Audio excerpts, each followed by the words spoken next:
So let's move on to the retail space. We've obviously looked at the changing face of commercial. We've looked at residential. So let's tap on the retail space. And we're going to be having a panel. We want to focus on the trends that we're seeing. What is the outlook in this period of recovery? And are we still seeing a shift towards a preference for more high street retail? And how is all of that working out? So I'd like to invite to the stage from Broad Property Group, Nvene, Head of Retail Leasing. Is Anne here? Yeah, she's coming up. And can Anne please be joined by panelist Michael Chudi Ejekam, Director, Retail Investment Platform, Laide Agbola, co-partner from co-partner Purple Capital Partners, Okpeyemi Ajayi, Executive VP, Genesis Cinema, Jan Van Zyl, Head Property Development, Novare. Great, everybody is here. Hi. All right, so this panel will probably go on for about 40 minutes, 35 to 40 minutes, and then we shall have time for some questions as well. Over to you, Anne. Thank you.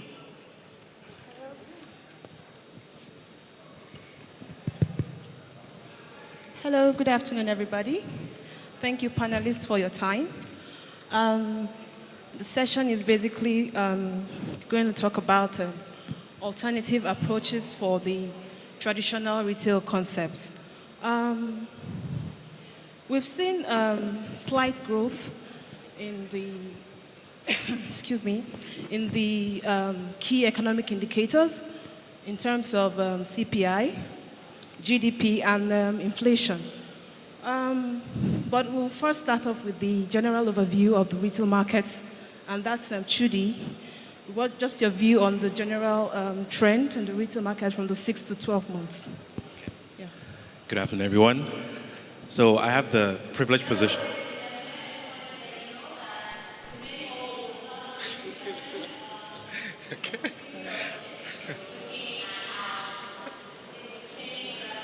It's okay. I should wait.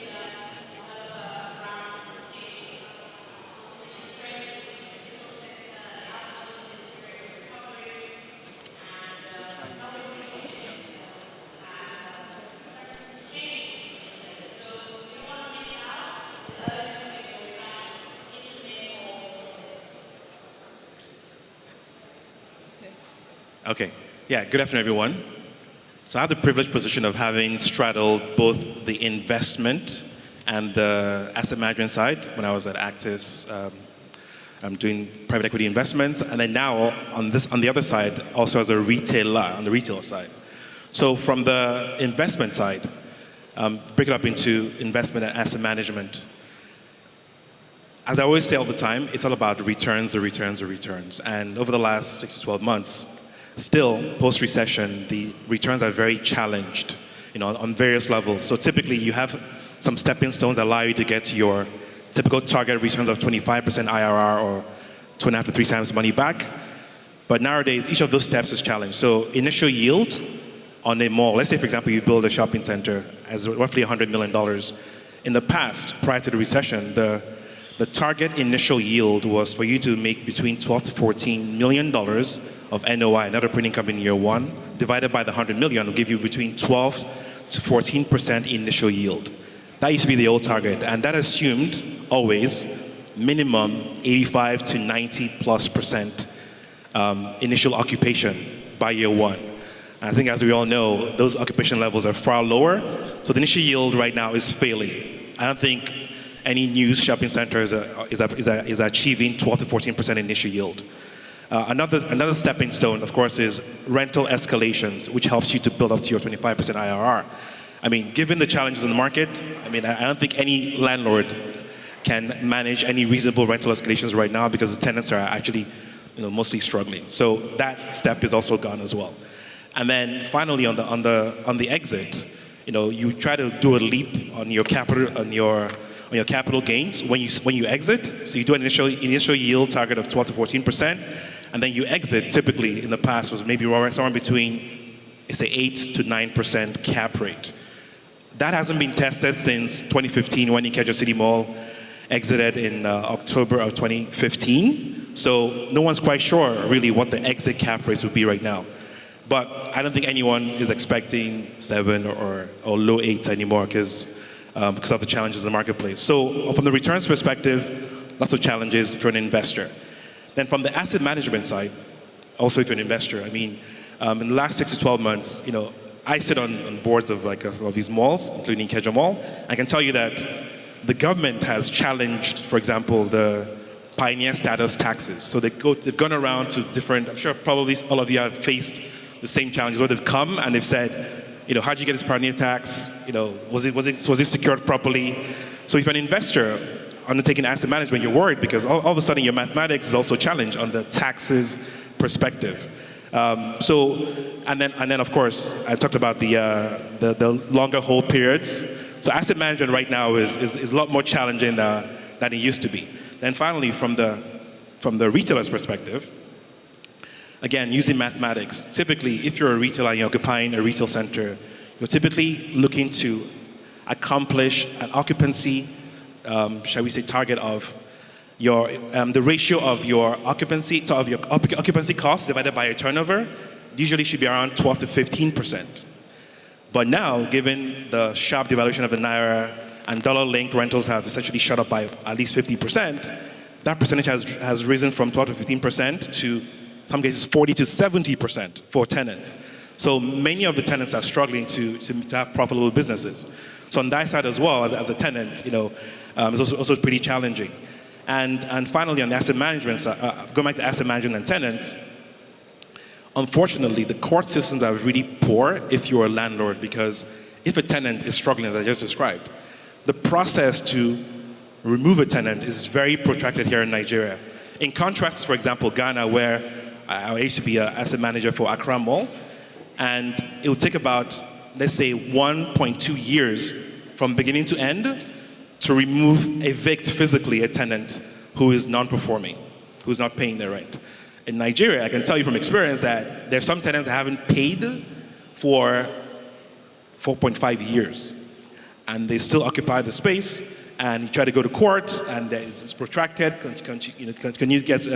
getting postponed, and as a landlord, you cannot engage in self-help, so you cannot go and evict them physically on your own. So if you're an investor and you've seen this asset management challenge and struggling tenants, how do you plan when you don't have the legal recourse to basically manage your assets properly?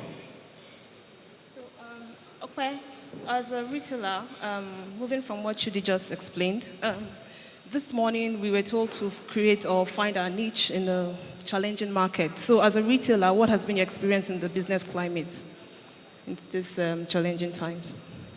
Okay, over the last 2-3 years, it's particularly been very challenging. I think literally with all we're in 9 locations across the country, and with literally all the landlords, we had to say at some point we need to have a discussion about rents and services and all of that. I mean, I think in most cases we've been able to agree on something reasonable, particularly when there's full disclosure.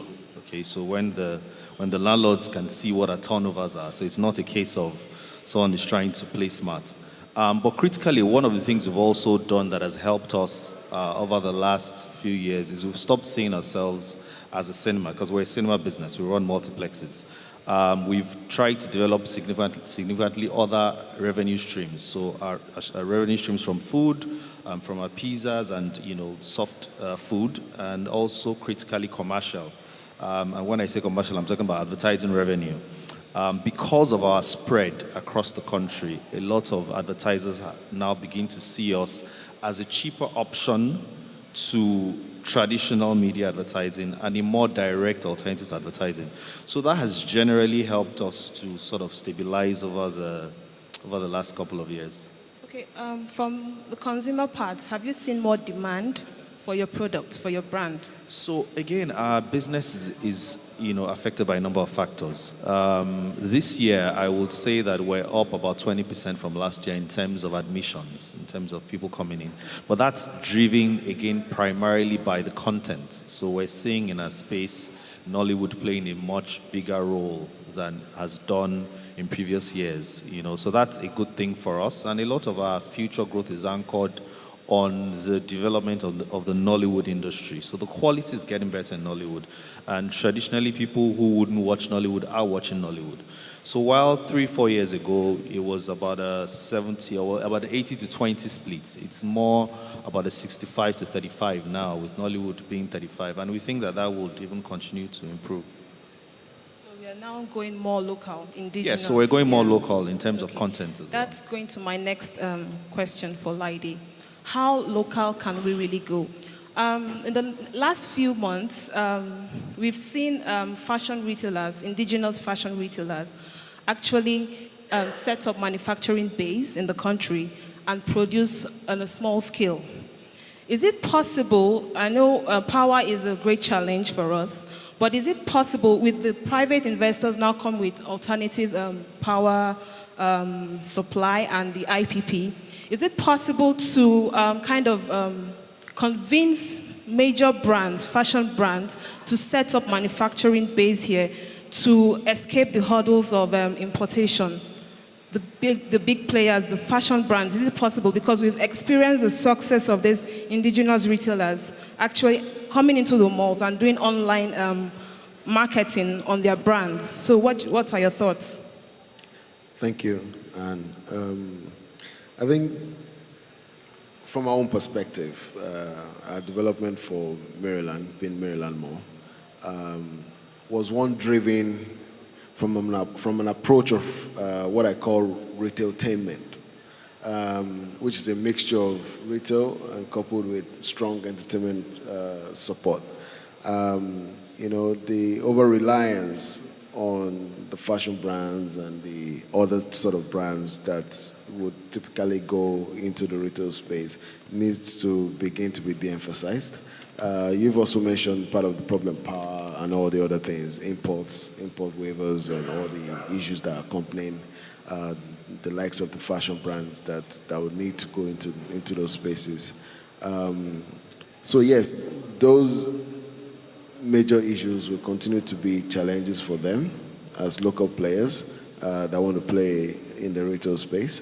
But goes back to the need for developers and investors to look at retail centers more as retailtainment centers that allows for family entertainment as well as your typical daily grocery shopping, which is why our own drive at Purple is for strong emphasis on small format retail centers that are community malls essentially, that allows easy access by foot, that are close to densely populated areas and allows for those brands to move closer to the people rather than it being a destination where people have to travel long distances to get to.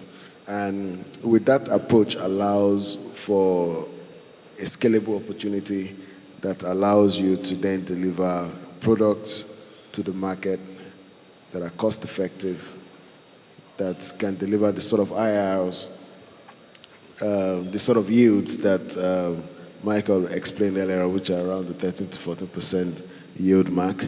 And take you back 2.5 years ago, we opened up Maryland Mall into more or less a toxic environment where exchange rates were at about 450 to 500 naira to $1. We had to come up with all sort of ingenious ways to meet the demands of tenants like Mr. Okwejayi to my left here.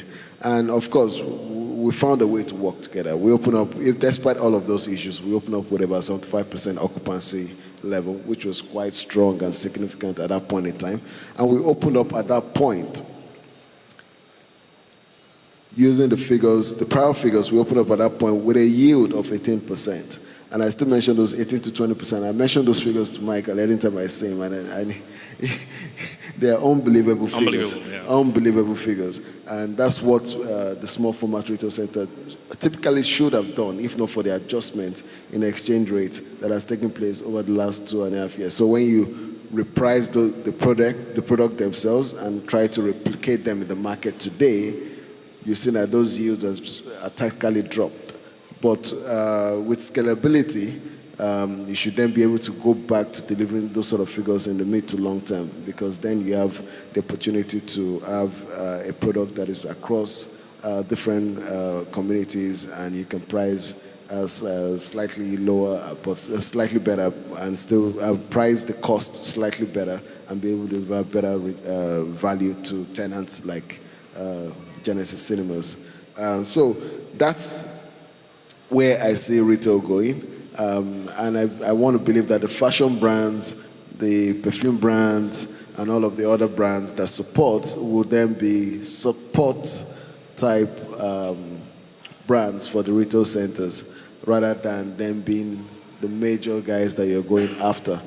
So if you look at our composition within Maryland, you see the likes of ShopRite and Pep, who are selling products that are easily affordable, that are within the 5,000 naira range for you to go in and come out and shop. There are entertainment guys like Genesis Cinemas and Fantastica Land, who are local brands that are also coming into that space, that are also selling products within the 1,000 to the 5,000 naira range that allows easy purchases. So that's where we see, and that's where we see things, because over reliance on the economy or the government doing the right things to ensure the fashion brands and the rest fit into this model would then be perhaps waiting in perpetuity.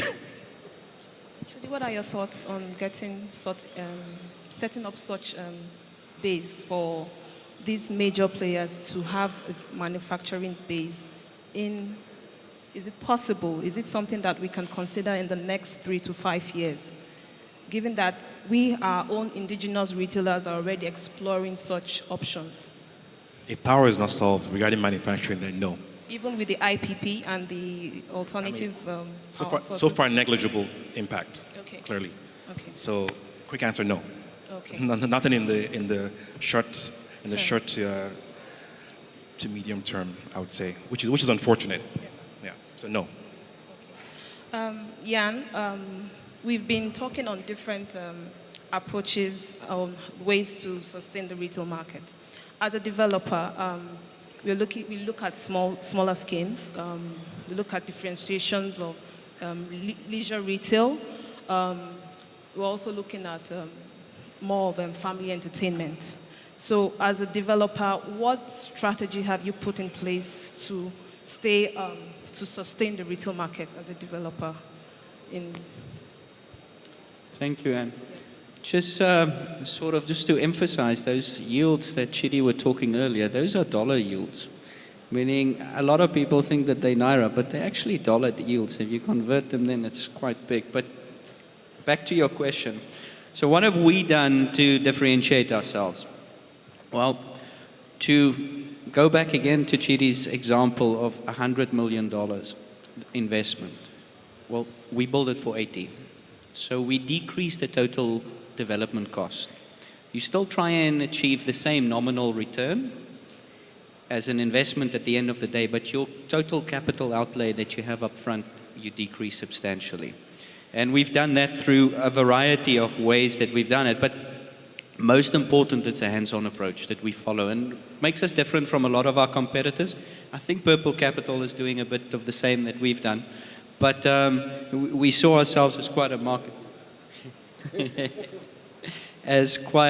leader in this market at that stage when we started it. But it's to do with how you choose your locations. If you look at the locations of our malls, most of them are not smack in the middle of the city where there's prime retail land, but the price just does not work for us. So we find the future growth areas and we buy land there that's more affordable. So by the time the mall opens its doors, the population of that area starts to catch up with it and it creates a new growth node for it. It's to do with the design. How do we do the design? Well, we emphasize that we need to decrease the total development cost. So be efficient in how we design it. Make sure we can maintain it, because a critical component for us is we do a lot of things ourselves. We do our own leasing. We also do our own FM, our own asset management. So whatever we design and build at the end of the day, we have to maintain ourselves. So you really place an emphasis that what you design and deliver at the end of the day is something that you can maintain yourself at the lowest possible cost. Gearing, we had to decrease gearing. We were fortunate enough that we had investors who could assist us with that. Not everyone is in that position that they could get additional equity to decrease the gearing during this downturn. And just negotiate with the service providers, debt providers that you have. We're all in this together. A shopping center and even an office complex, it's a tangible asset. If it doesn't work or if it's struggling, you can't take that building and take it to Ghana. You got to make it work. The asset is there. And I think most of importantly is we have a long-term outlook. Meaning, yes, we are a PE firm, but at the end of the day, we don't see us exiting this market once our PE matures and leaving this market. We've got a long-term strategy, and we believe in all the markets that we are currently operating, we're going to be there for the long run. And the moment you have a long run, a long-term outlook in the assets that you create, we'll probably find another type of vehicle to manage these assets eventually, or to own and operate them. It goes back to how do you design them. The type of air conditioning, the type of generators that you put in the beginning is something that's going to be your problem for the next 20, 30 years. So through direct procurement, you can affect those things in terms of the quality of the goods that you have at the end of the day. And it also, and then maybe back to the question a bit, is the other part is to make shopping centers a destination. It's something we've identified quickly that we feel if we can get the children to drag the parents to the mall, and if the younger generation or the older ones go to the cinemas, we've identified cinemas as a critical component as part of the entertainment offering. We've invested in Funworld. It is all aspects that brings people there, try and keep them there as long as possible. And if people like coming to a mall, they end up spending time there, which means they spend money for the retail or at the retailers, which hopefully leads to better rental income to us. Yeah, aside that, I know you recently engaged in a mixed-use development in Abuja. Do you see a demand for such scheme? Well, first of all, why you're referring to Nvene Central, which is a mixed-use office and retail development. So that was the one asset that is in the middle of Abuja, in the CBD, which meant we had to pay a premium on the land. In order to make the viability work, we had to bulk up the project. That was the main thought process by adding offices, and because the area that it is built, there is a future demand for offices. Is that the future of all developments? I would say be very careful, and I'm not referring to Central in that pot because of the location and the offering that it can offer tenants, but if we're going to use our other malls, Nvene Lekki, we're not going to build an office complex there because I don't believe the demand is there. So be careful the fact that you've got the land and you feel obliged to use it or pressure to use it, that you end up building that works on paper but it doesn't work in reality. The other thing to be very cognizant about is we all have to think, we're all private equity investors, we have to think about exit. And if you mix it too much, someone used the other day the analogy, don't mix your drinks. If you bulk it up too much with a wide variety of different types of offerings, it becomes very difficult to detangle it when you want to exit it at the end of the day. So in short, yes, there is a possibility it can work, but be very careful and very selective of where you do it. Thank you, Jan. Then, Okwe, as a retailer, outlook for the retail market, where do you see your brand in the next 3 to 5 years? The retail market? We're very bullish about the future, but that's also informed by the certain dynamics in our industry. Again, like I said earlier, we think that Nollywood will continue to play a strong role in the movie industry generally. So that, in addition to the fact that we expect the economy to continue to improve, our plan is to open another 11 sites over the next 4 years. And we think that that's a conservative estimates. That also includes expansion outside of Nigeria. We've signed a deal with Actis to open in Douala in 2019. Again, some of our expansion outside the country is also anchored on the fact that the Nollywood is generally popular across Africa.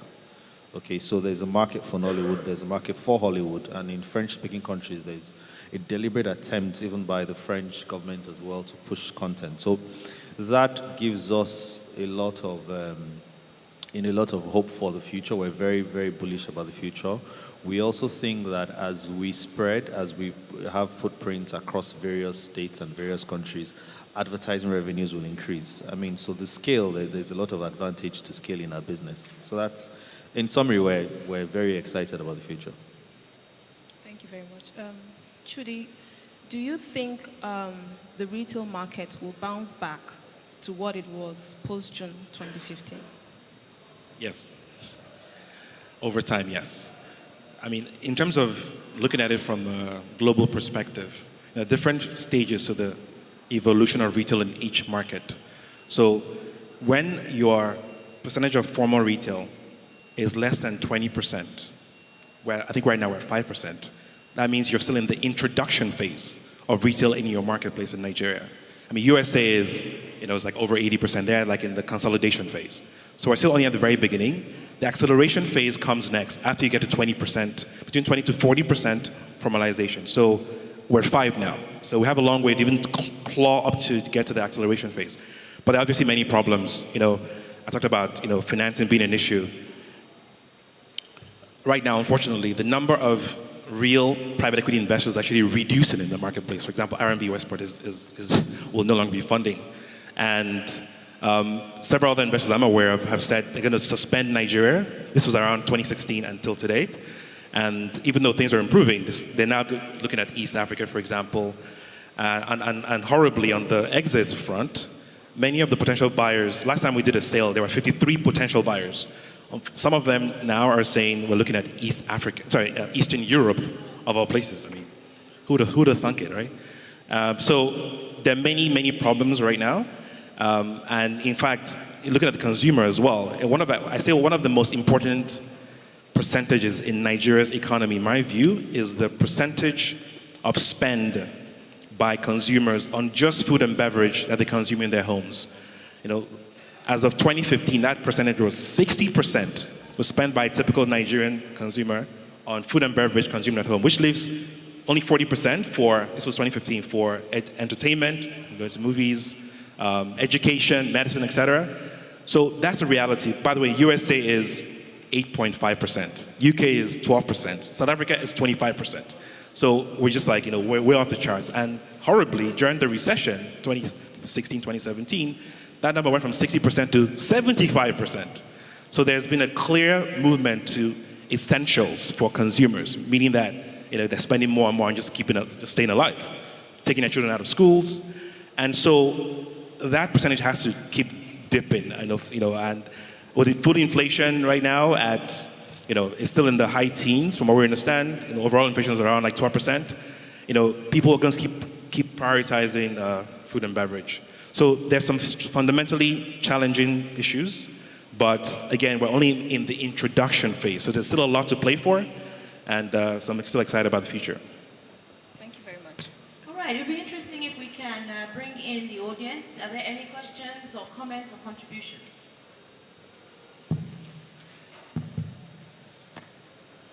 We have time for one or two. Okay. Hello everyone, my name is Marianne. My question is for Jan. I just want to find out, what are you doing to retain your retailers in this economic recession? What incentives are you giving them? What are you doing to keep them in there? Because many people are just throwing in the towel and giving up. What are you doing to keep them in there? Okay, as the first step is we realize we're all in this business together. It's not a us versus them. So it's not a landlord versus a tenant attitude. That was the first thing. I mentioned we do our own leasing. So it is sitting down with a retailer or the owner of a tenant and discussing with them what are their turnovers. What we've even done is we've taken it a step further and okay, this is your turnovers. What are you doing marketing wise? How can we assist you with the stuff at the mall that we do at the mall already to see how we can increase revenue at your store? Secondly is not just force the proverbial contract down the tenant's throat. We all have signed contracts. Legally, they are supposed to pay those rents at those exchange rates. But there comes a point where a tenant just can't afford it. What we've tried to do is find a middle ground. What can we sustain as the owner of the center? We still have to service our debt, and believe me, the bank's got no sympathy. And what can they offer in the process? And I believe it is a give and take attitude. Yes, we've had a few tenants who's really, when you offer the pinky, they grab the whole arm, not just the whole hand. And it's managing that expectations, finding tenants that you can walk the road with. It's all based on relationships that we've built over the years. It's the fact that our leasing people can pick up a phone and actually call the owner of that specific tenant and say, listen, can we discuss? We see you're in arrears. What are the options that we can execute? Sometimes it means, sorry, we're just departing ways. Sometimes that model is not sustainable. But in reality, there are not new entrants in this market at the moment, and in the short term, they aren't going to be until things have stabilized after the election. Okay, one more question from here, because we're eating into your lunchtime. From the back here. Good afternoon, everyone. My name is Olufemi Oyinson. My question is a bit to Jan and Chudi, and almost a comment as well to everyone in the room. Jan, you've mentioned that you sort of managed to shave off about 20% of your cost of delivering your assets, right? And that's good. And in the same conversation, we see other PE funds leaving the country because it simply can't work. Now, my thinking is this, look, we have a model that has worked probably in Europe and America, right? Are we making a mistake of trying to train the market in a particular direction versus looking for what works here? And I'll draw examples from something. We remember when the government was issuing GSM licenses, the big names, the Vodafones, Orange, they all, turned their noses up at Nigeria. And we know what portion of MTN's global play Nigeria is. Someone gave me numbers of sports betting in Nigeria. And let me tell you something. A sports betting company has a $250 million revenue monthly in this country. I almost passed out when I heard that. So you can imagine what his annual run rate is. So my question is, are we making the mistake of not dimensioning this retail market properly versus trying to say, guys, put you in this place, your formal retail market should go from 5 to 20 to 30 and 40. It's not working that way, and the PE funds are taking off, versus trying to create something that really works. Maybe it's neighborhood stores, maybe it's the informal thing and organizing it in a different way, regional. I really don't know what the answer is. But, perhaps we need to, think outside the box and see what works. Because people are spending money. Telcos are taking them. Some other groceries are taking them. FMCG companies are taking the money. So, just as real estate people, maybe we need to put our heads together and think about what works versus telling the market how we should go. Okay, can one person take that, please? Oh, who was it for? Okay. One of you should take it. Okay. I'll try and use this example to sort of, I know I'm not going to answer your question directly, I'll get to it. If you look at the typical middle income customer in Lagos, he or she was working in a bank 4 years ago and earned about 170,000 naira a month. That was the equivalent of $1,000 spending power. Fast forward to today's, that individual, if they still have that same job, does not earn much more than that nominal naira value. That's the equivalent of about $450 spending power. In addition, a lot of family members have lost their jobs. So you have to support on that $450 a lot of people. Why am I using this as an example? We have to be careful of not completely changing our model because there was a short-term downturn. Because that model is going to creep back to $1,000 spending power. It will happen with time, but it's not going to happen quickly. Remember, I was talking earlier about a shopping center and offices being a tangible asset. These centers were designed 5, 6, some of them 10 years ago. We can't just go and change them. Yes, we can shave off a little bit here, we can modify there a little bit, but at the end of the day, the asset is there. We have to manage it and we have to optimize the returns on it. So be careful of trying to throw out the proverbial baby with the bathwater at the same time by trying to change too much direction to combat for a short-term downturn and end up shooting yourself in the foot on the long run. At the end of the day, the numbers are here. This market is going through a growth phase, and it can only continue to grow from a very, very low base. I think that's a good place to leave it, unless you want to say something very quickly, Michael. The answer is driven by the investors. So if international investors are requiring you to generate 25% IRR, dollar IRR, and then able to deliver it here in Nigeria, they'll go elsewhere, period. If somebody doesn't step into that vacuum, local investors, for example, then there'll be essentially a vacuum, a complete slowdown in the creation of new, what we recognize as retail assets as we understand them. So in the end, back to the returns, driven by the investors, and if you cannot deliver those returns here, then we'll go back to pre-2003, 2005, before the Palms was delivered here in Nigeria. Well, there'll be this long period of non-delivery of the assets that we understand. Finally, investors are already amending their models. So instead of focusing on the delivery of new greenfield assets, they're looking at acquisitions, for example. They're looking for different kinds of deals. They're exploring other markets, Pan-African markets. So one of the biggest things I heard when I was in private equity that shocked me was someone once said, after my 8th year, someone said to me, actually, we don't have to invest in Nigeria. I'm like, what do you mean you have to invest in Nigeria? I thought Nigeria was sacrosanct, you have to be here. But no, they don't have to be here. If there's a big world out there, if you cannot deliver institutional quality returns, the institutional money will not come here, and that vacuum has to be filled somehow. Thank you. Let's leave it there. Ladies and gentlemen, it's time for lunch, but I'd just like to urge you that after lunch, we are having some very interesting panel discussions. We're moving the focus to the hotel space. We're going to get a presentation from JLL. We're going to talk about hotel pipelines and construction as well. And it's not just that. We will also be focusing on PropTech as well, which was something we talked about quite a lot yesterday. So we're going to have a panel discussion on that.